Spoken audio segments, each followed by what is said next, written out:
desperate struggle for survival has already begun.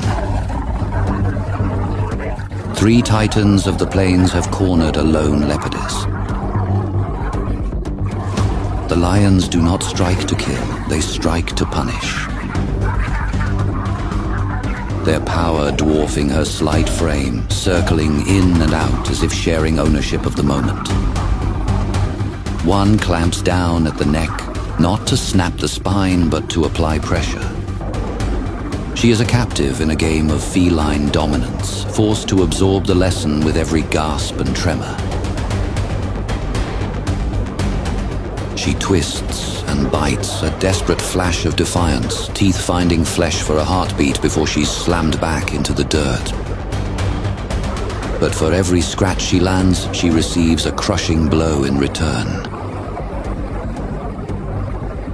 No, one lion surges in first, jaws clamping down with a brutal, controlling bite, trying to pin the leopardess and end it quickly.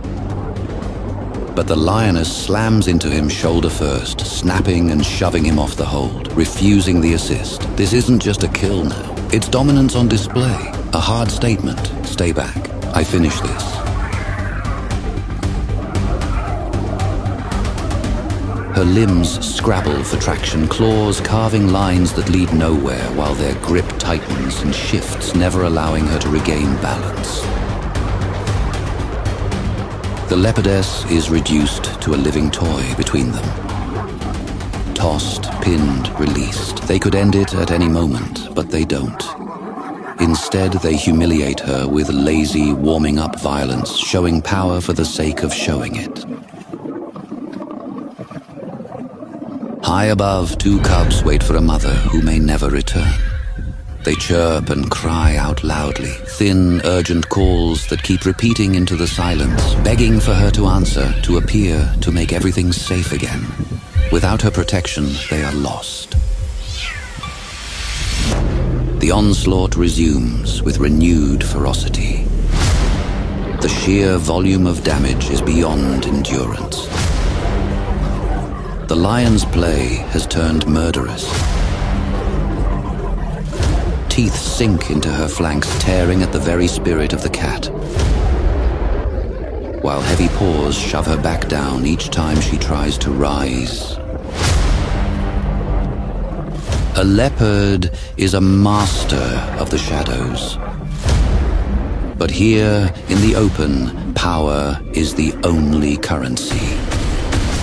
And she is bankrupt. Her movements grow sluggish, the light fading from her amber eyes, breath coming in short, ragged pulls. The 3-on-1 assault has finally broken her. The mother can fight no more. Exhaustion and agony have claimed their prize. She collapses, the world narrowing to a dull, distant roar. She lies crumpled in the dust, limbs splayed wrong, too heavy to gather beneath her. Her breathing is loud and ragged. Each exhale is weaker than the last, a fading rhythm after the fury of 3 lions. Their cruel work finished. The leopardess is now still, leaving her cubs unprotected. The giants have arrived at the base of the lone acacia. A predatory shadow stretches across the roots. The pride looks upward, measuring the distance between the earth and the branch. High-pitched chirps cry out for a mother who cannot answer. Massive paws strike the trunk. They heave their bulk against the base, hoping to rattle the prize from the sky. The first male loses interest and abandons the tree. The second male shoves the trunk once, gives up fast, and leaves the lioness waiting alone. Patient and unblinking as the minutes stretch and the balance above starts to change. One cub shifts on the branch, and the movement is a fatal mistake. Its paws skid, its body slips, and for a second split only the 4 paws keep it from dropping. Claws scrape for purchase, muscles trembling, but the grip can't last. The cub loses hold and falls. Then the crushing grip. She shakes the tiny body with practiced ease, her massive jaws swallowing its entire frame. She pauses, feeling the frantic pulse of the small heart beneath her paws. The lioness shifts her hold, refining her grip to ensure the end. A heavy silence falls over the parched grass. The cub hangs limp between the lioness's jaws. Tiny body still, breath gone. No movement left. A final, weak twitch, and then nothing. The lioness releases the kill, leaving the small body as a discard on the plain. She turns and rejoins her pride, leaving the dead where it fell. High above, a lone brother cries out into the wind. But without a mother to hear him, his fate is already written in the dust. Alone on the branch. No mother, no sibling, the cub edges along its only safe ground, gripping tight, and even staying up here will never be enough. Under a wide blue sky, the savannah wakes in quiet heat, golden grasslands shimmering, and the mountain on the horizon holding the day's first promise of movement.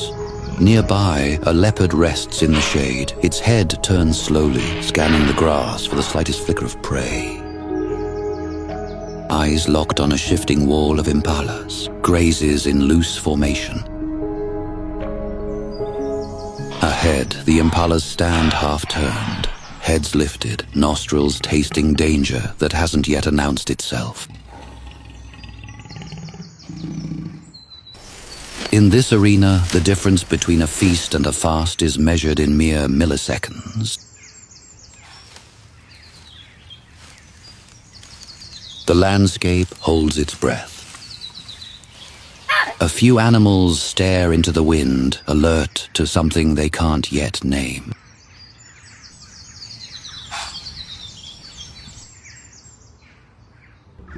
The leopard pauses.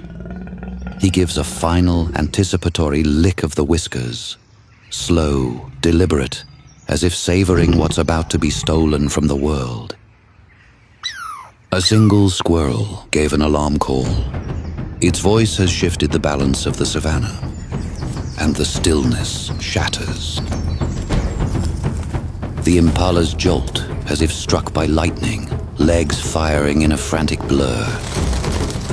For a breathless instant, predator and prey are pure motion, speed against speed, until the leopard's weight hits like a falling stone.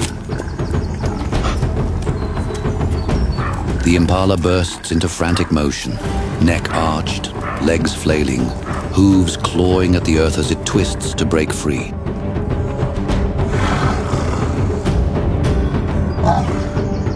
The leopard hanging on like a living trap, claws sunk deep. Has the hunter lost his hold?